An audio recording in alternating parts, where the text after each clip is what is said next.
Okay, guys, again, so welcome back to another instalment of our podcast. Again, we're very, very fortunate, again, not with everyone we speak to, guys, to be joined by Tracy Blake on the call today, who's a fantastic coach, a fantastic guy that I've known and personally worked with. And again, he's now in a very top role in the US, coaching at NCAA Division III school, Alfred University. Again, so Tracy, great to have you on the call, mate.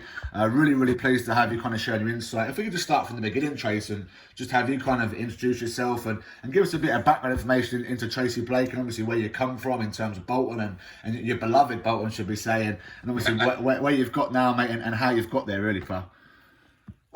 Maddie, thank you very much. First of all, I want to say to everybody, I hope you're all staying safe in this trying time with the COVID and listening to the guidelines that the people are putting out there. And let's move on and move forward. As Maddie said, I'm at Alfred University, which is south of Rochester in western New York, close to Buffalo and Rochester and Syracuse.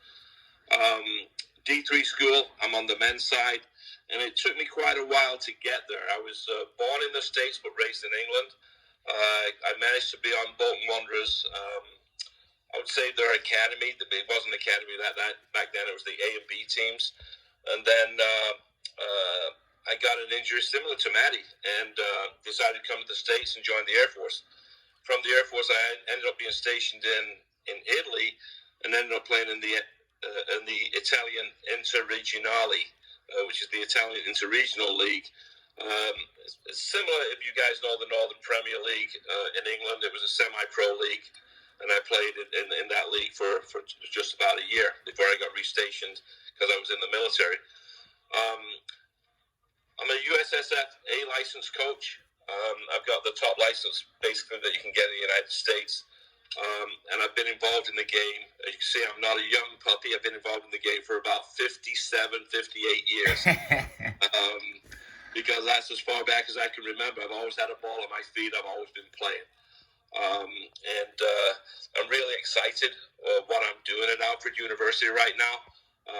Building the program and trying to make it into a strong powerhouse in my conference, but then also maybe some people can get to notice us on the national level if we're fortunate enough. No, great insight, Trace. Again, obviously, for people that can even hear, I mean, you've got a very kind of strong, broad English accent, obviously a little bit of a twang as well with the US, which again is very interesting, mate. And again, just talk about that, Trace, in terms of obviously how you found yourself kind of half and half as such, I mean, having that kind of English background, that English upbringing, obviously being out in the States and where you are now. Kind of where did it all start and when did it all begin? I mean, you've touched on kind of playing it in England. I mean, how did your journey really first start, mate? How did what? My journey? How did your journey start, pal? Yeah.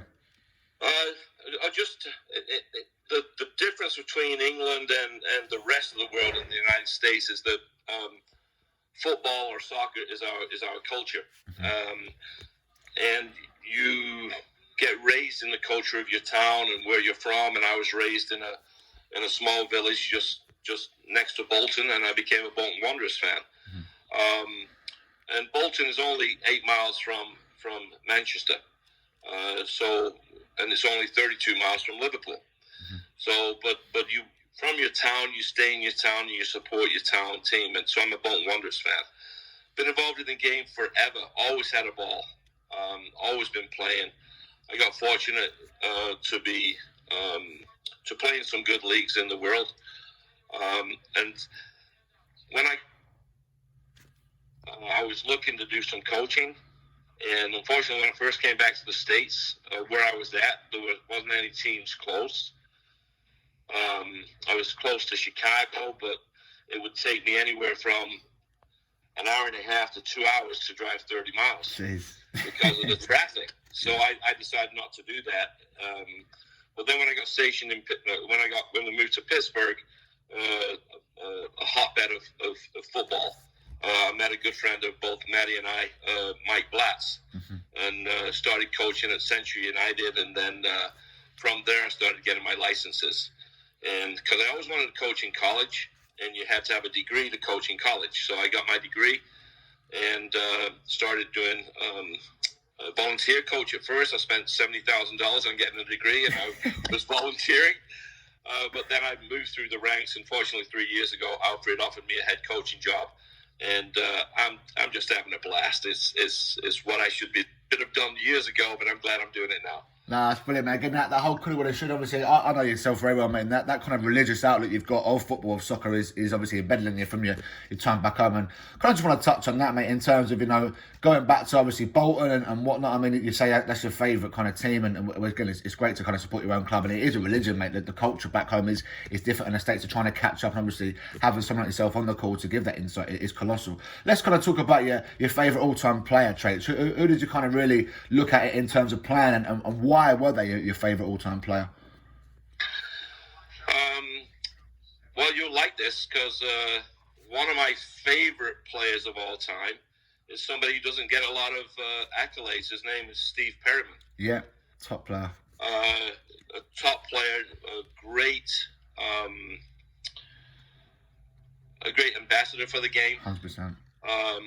But obviously, if I'm going for my top, and I actually love watching Steve Perryman play back in a long time ago. You might not have seen him play. Videos, mate. But Pele is the number one player for me of all time. I got to meet him in 1966 when the World Cup was here in England, or was in England, and Brazil were training at the Bolton Wanderers facilities. So we got to see Pele, and I shook his hand, and he's just been a fantastic ambassador throughout his life. Maradona could have been as good as him, but I don't think the ambassadorship in Maradona is anywhere that we can laud and applaud. So Messi's a very good player, Ronaldo's a very good player, Ronaldinho, all very good. But for me, because of my age, it's Pele. Nah, that's brilliant, man. Again, we had Adrian Webster on the other day, Tracy. Again, I'm sure we're going to kind of put you in touch with who's been in the game kind of forever, as you say, and he played at Seattle Sounders, and he actually faced the great Pele, and just kind of getting his insight into what it was like to face Pele and Georgie Best and Beckenbauer, kind of back in the day when the MLS was still kind of only really forming. What was a great insight. And again, just want to kind of make people fully aware of the kind of guy again we got on the call, ladies and gentlemen, where great insight into the game and really, really worth taking note of everything that the kind of Tracy Blake is talking about here. And just going further forward now, Tracy, into your actual current role in the NCAA with Alfred. Kind of talk about more what your current role is and why did you choose it, Trace? And again, just really kind of go through again step by step of how you got to be the kind of head guy at Alfred in the NCAA. Well, like I said, you have to have a degree. Mm-hmm. You have to be lucky too, and maybe know people. Mm-hmm. I was recruiting for Cortland University on the women's side, and I knew the women's coach at Alfred, and she said the job at Alfred is up for the men's side. Have you applied for it? I'm like, I didn't even know it was up. So I sent in my application. I had an inside look with the coach, and she didn't vote on me. She said, I'll get you in, but you've got to sell yourself. Unfortunately, I had a wonderful day at my interview and on my phone interview, and I got lucky and I got the job. Make your own luck, mate. Yeah, moving forward, the job is about, you asked me about the job, you want me to continue about what the job entails? Okay. Please, Trace, yeah. So the job at a D3 level, NCAA D3, whereas we get student athletes, and there's a reason why they put the student first. We're D3, we want students that play the game, and we want the best level that we can get. So there are some D3 schools in the United States that can compete with D1 schools without a doubt. There are some D2s that can compete with D1 schools. My school cannot compete with a D1 school right now. Mm-hmm. Unless it's, I don't know what the lowest level of D1 is. Mm-hmm. But I'm trying to build my program so we can compete with the top level in D3 and D2s. My first game ever at Alfred was first game of the season 3 years ago was against Findlay, which is a D2 school out of Ohio. Mm-hmm. And we lost 1-0 in the last minute of the game. So we played really well against them, and they were middle of the road. They're middle of the rankings, I think, in D2. So it was good to see that in our first game when we're just moving forward. The job entails a lot of recruiting, and it's a numbers game. If I touch 200 people, maybe I can get 2 people to come. So it's a 1% game. Mm-hmm. And it's a great job, though. I mean, you sit out on the field for 8 hours and watch soccer. It's fantastic. No. And then you sell your school. My school has 5 engineering schools. We're the #1 engineering school for ceramic engineering. So things like making ceramic brakes for your cars and engineering and renovations on that type of stuff. We also did at Alfred. We also did the heat shields on the space shuttle coming back. So we've done a lot of good things at Alfred coming through, and we have a fantastic business school, and we're liberal arts, and we also do athletic training as well. So if you're a sports person, you want to stay in the job and do athletic training instead of coaching or instead of something else, Alfred's the place. It's definitely a great school, mate. Again, there's no question. Again, I had kind of Barry Farrell on the other day, mate, who again is a top kind of coach at NAIA, which again we can touch on differences very shortly about NCAA and NAIA. And again, just kind of going back there, Tracy, in terms of, you're saying you can't really compete with Div 1 teams right now. Again, just kind of obviously talk about why that is. I know for a fact it isn't because obviously of yourself as a coach. It's nothing to do with that. It's more of a case of the budget and how the systems really kind of run out in the States. Again, just kind of talk about for the guys back home who again are learning more about it every day with these podcasts and how the student athlete side is colossal. And again, kind of to link it with yourself and how the leagues and how the systems are run out here. It's kind of like comparing maybe a NCAA Div 1 is maybe like a Pep Guardiola as such, who again, fantastic coach, but goes to like Man City, who kind of has an open checkbook really to kind of do what he wants. Whereas yourself, maybe, again, without being disrespectful, it's more of the league as such is still a very high level, but because of the constraints, it's kind of like maybe dropping down to the Championship or League One as such, where you're having to really kind of work everything you've got to maximise all the constraints and components to really kind of get the best that you can. Again, the level is still fantastic, but obviously because of the constraints, it's hard to kind of really get those players out. And again, just kind of talk about that kind of differences, Trace, and how you kind of manage that as a coach and how you get your success day to day with all those constraints that are put in place.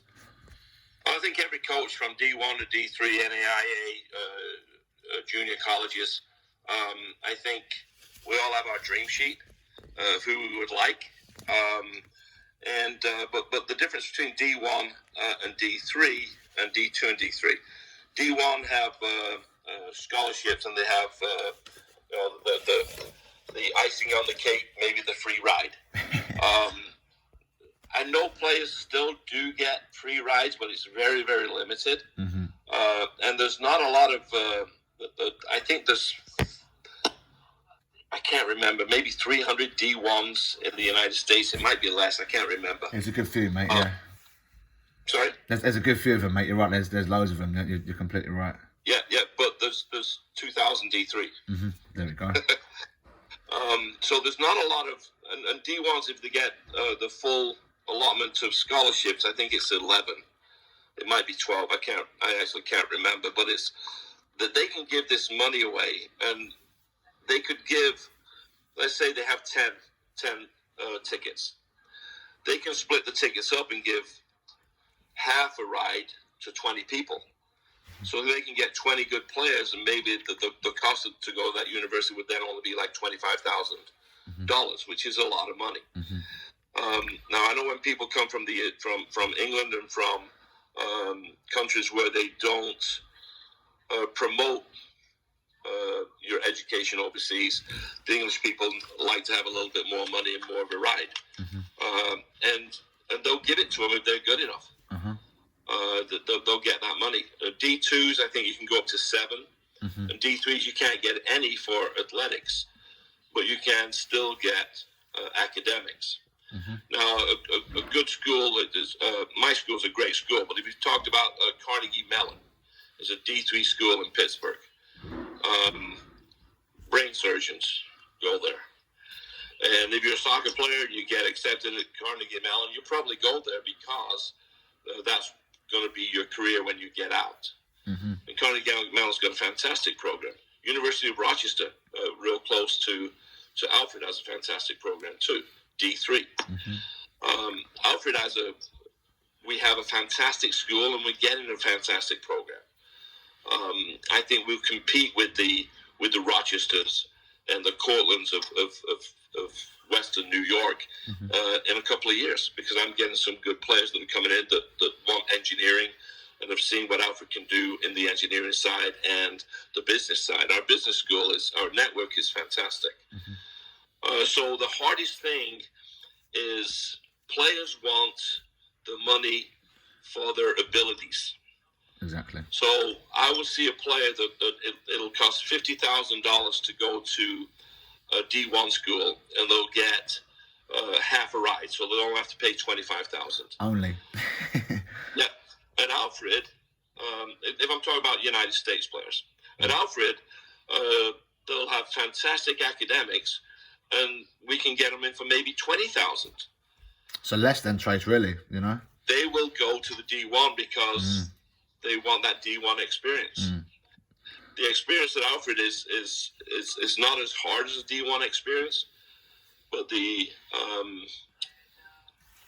level that we play is still pretty good. 100%, man. I think it's important to really enlighten people on that. Obviously, Tracy. Obviously, as someone as myself who kind of come out of England and looking to kind of find out more. I mean, even me, I'd love something like this where you're finding out, kind of picking brains of guys in top levels. Not, I didn't have that. Obviously, guys that are listening back home, as you say, I mean, the whole reputation that NC Div 1 gets is maybe bigger than what it deserves. Obviously, it's a massive program and it's great, but there are so many different programs which offer just as much, if not more. And again, in terms of value for money, because it is about money when you come out to the States. You are a student athlete, and again, as you said on previous calls, that the student comes first, and people don't tend to realise that the money that you're paying is maybe, it is a lot more than what you're going to be getting if you're going to go to somewhere like Alfred or even William Kerr and NCAA. And again, the level of coaching you're going to get for less money at somewhere like Alfred, that's actually going to really be better than if you paid more to go to Div 1. So it's really important to really for guys to have their homework done and really to kind of enlighten them on these different levels and on these different programs and how literally you can get value for money more if you just kind of shop around. Again, kind of moving forward there, Chase, you know, in terms of your vast experience, obviously vast knowledge, which I really want to tap into now, mate, as a coach and kind of all-round football, soccer guy. In terms of the recruitment, I mean, how do you go about recruiting players? I mean, what do you look for in a player? And again, we had Barry Farrell on the other day who mentions how he's kind of got his niche now as such, where he goes to the likes of Europe and Spain for, you know, England as such for that hardy mentality, that kind of defending type player. And again, he goes to Spain and Brazil for the more flair players. Obviously, the Americans are willing to learn and can kind of run all day. I mean, do you really have preferences, Trace, on the kind of players that you recruit and location? Obviously, is it subject to change? Obviously, you can find players anywhere that maybe have that British mentality but are technically better, or in Spain where they're maybe not stereotypically is technically good but they're kind of, you know, mentally better. I mean, where would you really look to recruit and what kind of player do you look for? Well, D3, we're probably limited to the United States. I can get players from the Scandinavian countries and from Germany because they will give grants to their players or their students coming overseas. In England, no. So England's out for me. Even though I keep trying. Just north of me, there's a junior college that was ranked number 1 in the United States a couple of years ago, and their program is full of English people. And they're 30 miles north of me, and I can't get any of them to come to me after they've been there for 2 years because they can't afford the money. And I understand that it is a money game. I go all over the United States, from the West Coast to the southeast, southwest, northwest, and northeast. And I also go to Central as well, to Ohio, maybe to Columbus, to a couple of showcases out there. If players send me an email, I try and they tell me that they're going to be, let's say, the Disney showcase. Players send me an email, I will try my utmost to get to go and see them. Now, I know they're sending that same email out to another 300 coaches. Numbers, but I take that email to be a personal email to me.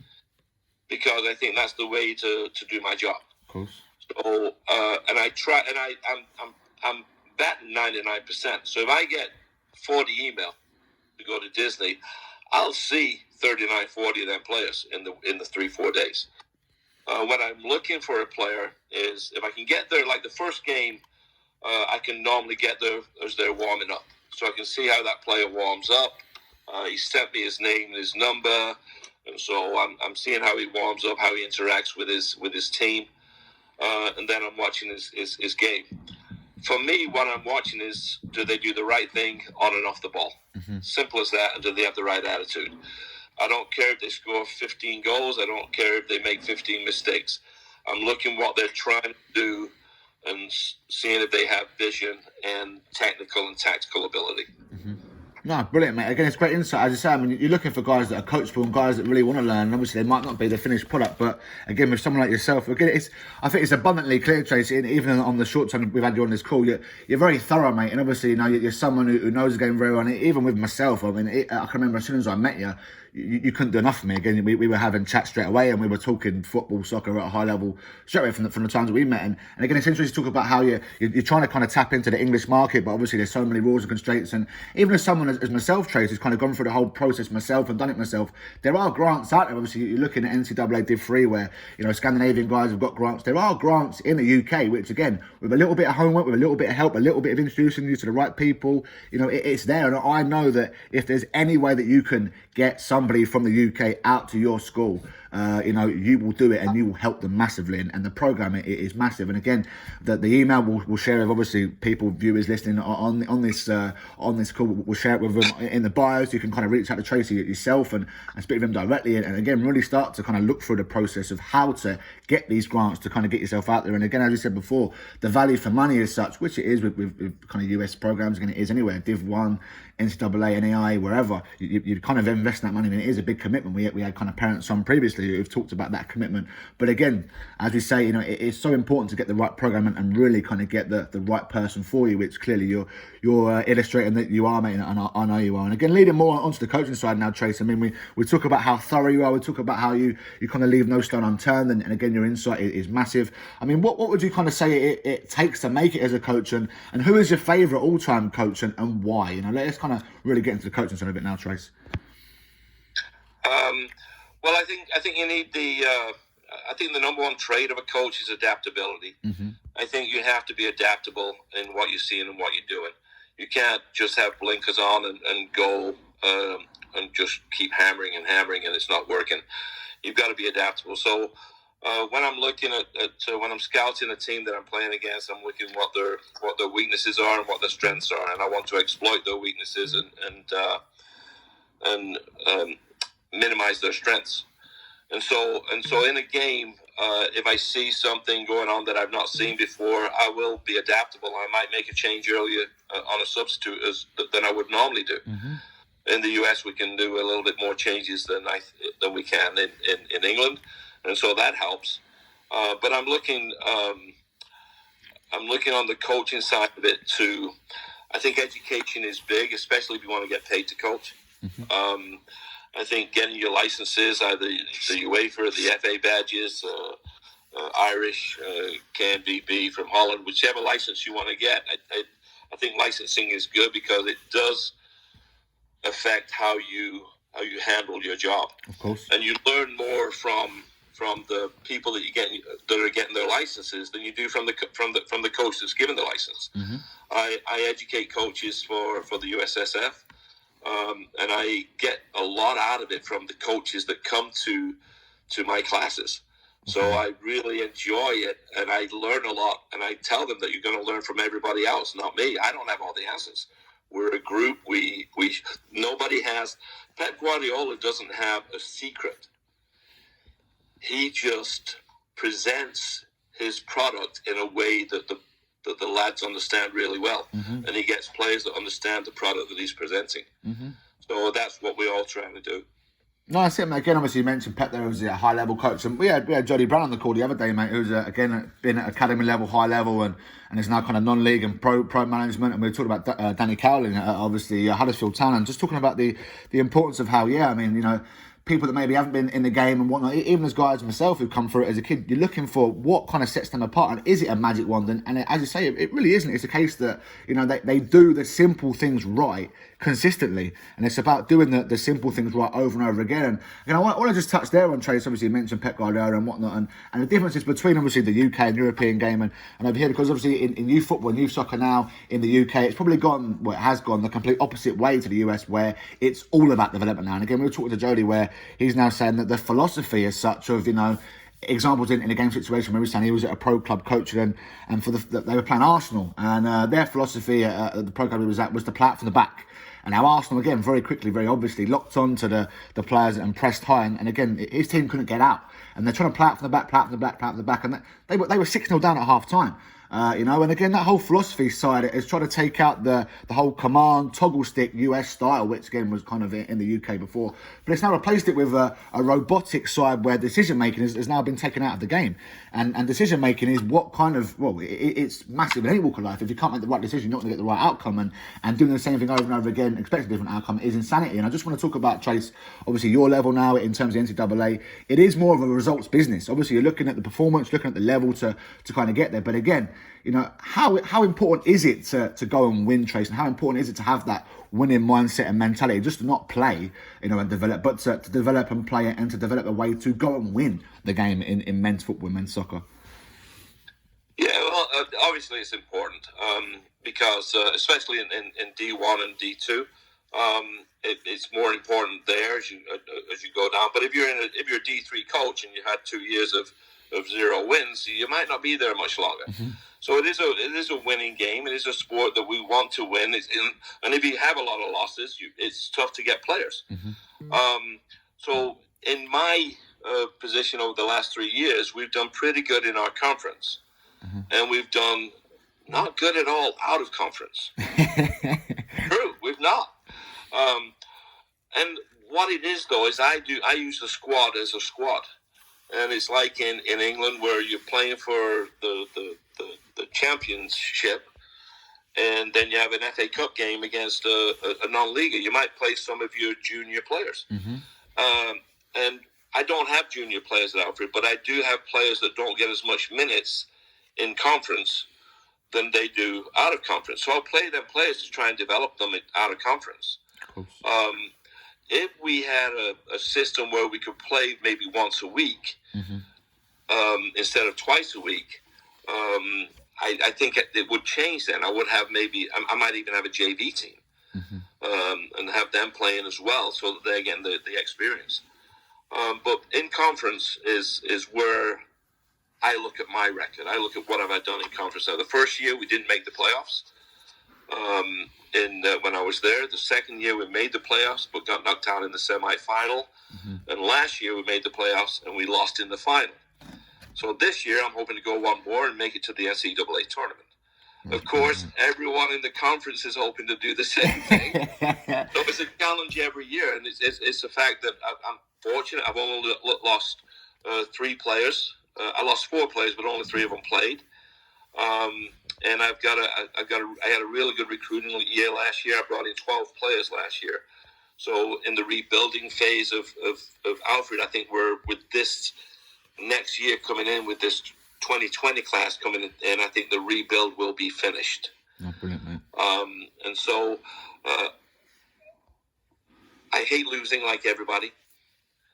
But if you, like I say, if you're not adaptable and you keep doing the same thing, you're going to keep losing. And I think the key to winning is having a very, very strong culture and a great locker room. And I think I do believe that right now I've got a very, very good culture with the boys. We just actually came to England for 8 days just before the coronavirus kicked in. In fact, the coronavirus was basically pushed us out of England, but we got our 8 days in. We played 3 games. We went to Wembley. We went to watch Arsenal play. I'm sorry, mate. Yeah, don't mention that one, mate. It was also West Ham, and it's the worst game I've ever seen in the Premier League. I'm not surprised. We went to Liverpool Stadium. We went to, the boys went to Old Trafford. I didn't go to Old Trafford because I'm a Bolton fan. I won't go to Old Trafford. Take your holy water. And we played 3 games. We lost 2 and drew 1, but every game was very competitive. We could have won every game. Mm-hmm. So that trip with the boys really solidified our culture and our team bonding. So we're set now.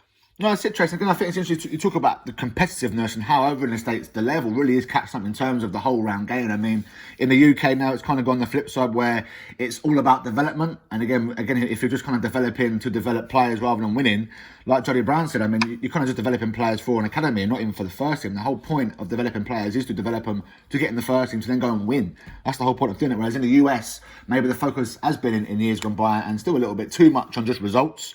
And it's not enough to want to win. You have to know how to win. And again, talking to Barry Farrell, it's not enough just to want to win because everyone wants to win. But again, it's how you're going to do it, how you're going to achieve it. And I think kind of both coaches, obviously ourselves, Tracy, of guys who kind of been on both sides of the Atlantic, kind of having that difference, that contrast of, you know, the development and the winning mindset. It all links in again. If you play well enough, you're going to win. If you don't, you'll lose. It links in. It kind of that's how you kind of get your results, and that's how you don't get the results. And kind of just looking more again in terms of Alfred, mate, and in terms of how it all works, because the setup is different, and you've done a great job there of saying how your league stuff, your conference stuff, and your out of conference stuff. It's like the league, and then you have the FA Cup. That's kind of how it links in. Which again, that's how I view it. I mean, we'd have our league stuff, which would be like the Premier Division and such, and then obviously you'd have your out of league stuff, your non-conference stuff, which obviously is the FA Cup, and then your nationals, which I would see as the Champions League. So it all kind of links into back home. I mean, a day-to-day basis, Trace, how would it look for your players coming into the building? I mean, what would they looking to be doing as student athletes, and obviously day-to-day training, 9 to 5 wise? How does it work at Alfred, and what kind of timetables do the players have? Okay, so NCAA for D3, they have to have 1 day off a week. Mm-hmm. We only train, in D3, we have them for about 3 months in the fall. Mm-hmm. And then we have them for 6 weeks, 5 to 6 weeks in the spring. Mm-hmm. The rest of the time, they're students. So when we have them in our regular season, we'll call it, we start off with about 8 days of preseason training. Before school comes in, we come in and train. I only do 2 days because I expect the boys to come in fit. If they don't come in fit, they won't play. Mm-hmm. So I do 2 days instead of killing them. Mm-hmm. We talk about tactics. We watch videos. We talk about how we're going to play. We introduce the new players coming in. We feed them, of course, and they have a good week of training. And then when school starts, in that first week, we might play 1 or 2 scrimmage games, practice games. Yeah. And then when school starts, I can only, of course, in D3, their school comes first, so I get them for training maybe at 6 o'clock at night. And we train we have a 2-hour training session. It's not hard 2 hours. It's a good warm-up and a good cool-down, and we might be done in an hour and 45 minutes. Mm-hmm. And then once we get into the season, we're playing either on a Tuesday or a Wednesday and on a Saturday. Mm-hmm. So when we play on Tuesdays, Wednesday is a recovery day, so there's not much going on. And then we might do some video as well with the training on the recovery day on the Wednesday, video and talk about the team we're playing on Saturday. Uh-huh. And how we're going to attack them and oppose them. And then on a Thursday, we'll have a good session. And then on Friday, again, it's a light session because we're playing Saturday. Mm-hmm.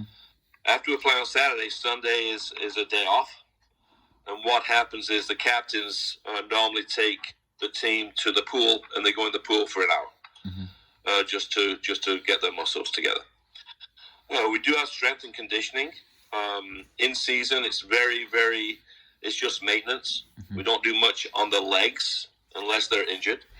But it's just maintenance. Out of season, they go to strength and conditioning, and they go 3, maybe 4 times a week, depending on what their schedule can do with school. Mm-hmm. And there they work on building their body and their muscles and get ready for the next season. And then we train in the spring. In the spring, we can only do 4 a week, mm-hmm. or a maximum of 16 training sessions. I believe it's 16. Mm-hmm. Or 16 days of training.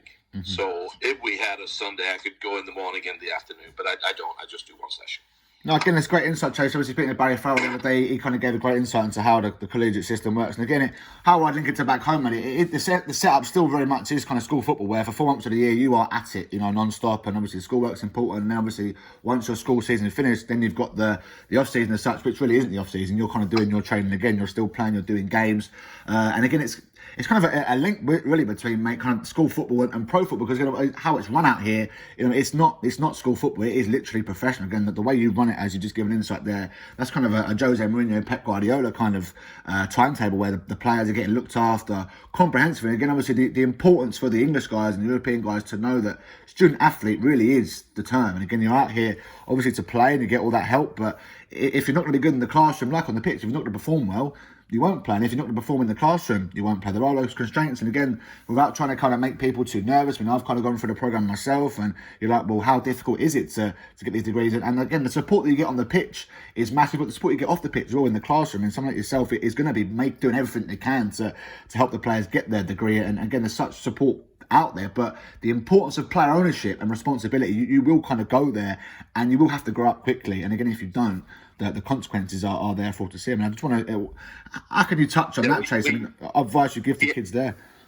We have a fantastic strength and conditioning room. We have 12 lifting stations, and they're exactly the same lifting stations that they have at the Olympic Training Center in Colorado Springs. Brilliant. So we have a fantastic, and it's just for student athletes, this room that I'm talking about. So if you're a varsity player, if you're playing at Alfred University, you can go into that room with your team and lift. Mm-hmm. You can't go in there unless one of the strength and conditioning coaches are there. We have 3 strength and conditioning coaches full-time. So you can't go in there unless a person is in there. Yeah. And you can't go in there without Alfred University gear on. You can't wear Spurs stuff. You can't wear Bolton stuff. You got to wear Alfred stuff, because it's for Alfred varsity players. Of course. Then we have another room where we have cardiovascular stuff and free weights and other stuff that the main population can use at Alfred. Mm-hmm. But the varsity strength and conditioning room is just for the soccer, the football, the lacrosse, the softball, all the teams that we have there. Of course. Yeah, I think it's very important, Trace, to talk about that. Obviously, you've got the football stuff and the soccer stuff. Obviously, it all links in where you are going to get that care to make sure that your grades are kept up and taken care of. And again, just to kind of touch on you as well, Trace. Obviously, I know you're a very ambitious guy, and again, it's come across very, very clearly that you love to win. Obviously, you always learn, even at your tender age you are now, mate. What aspirations have you got kind of now, Trace? And obviously, looking forward, where does the future lie for Tracy Blake, and what are you looking to still try and achieve, even though you've had a vast and excellent career, where you are? Well, my short-term goals when I got the job at Alfred was it was an eight-year plan, mm-hmm. and my goal was to make the playoffs by the third year. Mm-hmm. Well, fortunately, I made it in the second year and the third year. My goal from there was to build the program to where it was getting recognized, and it is getting recognized right now, where people that live even close to Alfred didn't know about Alfred before. Now they know about us, and I think because of word of mouth, I've got some local players from Rochester and Syracuse playing for us, of course. And also out into Albany, as well as I'm going to have 3 or 4 players from Nevada next year. Mm-hmm. I've got players from Florida. I've got a player from Saudi Arabia who's unbelievable. So we're building our team. Mm-hmm. And so my goal was to make, in the 8 years, was to make the NCAAs. Mm-hmm. And obviously I'm starting my 4th year now. So we've gone one step, and I'm hoping maybe I can do it this year after 4 years. So that would be unbelievable, mm-hmm. yet very hard. Yeah. But that's our goal. Our goal is always to make the playoffs. And then when we make the playoffs, our goal is 1 game at a time. Mm-hmm. No, it's a brilliant mindset, mate. Again, take it one day at a time and don't rush too much. So we had Alex Gilbert on the call the other day, MK Don's captain, again, great player and whatnot. And again, just talking about the importance of enjoying it all. And obviously there's going to be ups and downs, but that mental toughness and strength. And again, it's that age-old question. Is it all about athleticism, like the US try and promote? Is it all about technique, like the Spanish try and say? Is it all about mindset? Is it all about diet? And again, if you kind of just focus on one, you're probably going to sell yourself short. And even talking to Dom Coleman, the goalkeeping coach, talking about your super strengths as such. If you're good at something, really focus on that and make yourself outstanding at it. Don't just be good at it, be outstanding. Obviously, then obviously the things you aren't maybe so good at, really work on them too. So you're trying to have that mindset of one day at a time, but enjoying it and try and make sure you can be as good as you can be every single day. Before we end the call, Tracy, I mean, we could talk football, soccer all day. I know that you can, again, so insightful, mate, and you've been brilliant on this call. And again, really appreciate you taking your time out of your busy day, like a lot of guys have, and I know how busy you are. Just before we end, I mean, anything you'd like to really leave guys with now? I mean, in terms of parents, Tracy, I mean, how important is it for parents to support their kids, and what advice would you kind of give to parents and players who are looking to get the best success out of anything in life, let alone football and soccer? Well, with parents, let the coach do his job and you do your job. I did make before they came out with the 10-yard line with the foam. Retreat line. Back 15 years ago, my coaches were coaching on the other side of the field, and I went to 7-Eleven and bought some shaving cream. And the next game, I made them a box. Have I told you this story? I've not told you this. That's what you have, mate. No, not yet. I made them a box about 25 yards away from the field. And they're like, what are you doing? I said, this is the parental box. This is where you're standing. And they're like, no, we're not. I said, okay, well, I'm not coaching this team then. You're trying to do my job. And so they did. And at halftime, I told them they could come out as long as they were quiet. And then at the same time, I gave my team manager some little lollipop suckers. Yeah. I said, if someone starts coaching, you give them this and say, coach wants you to suck on this.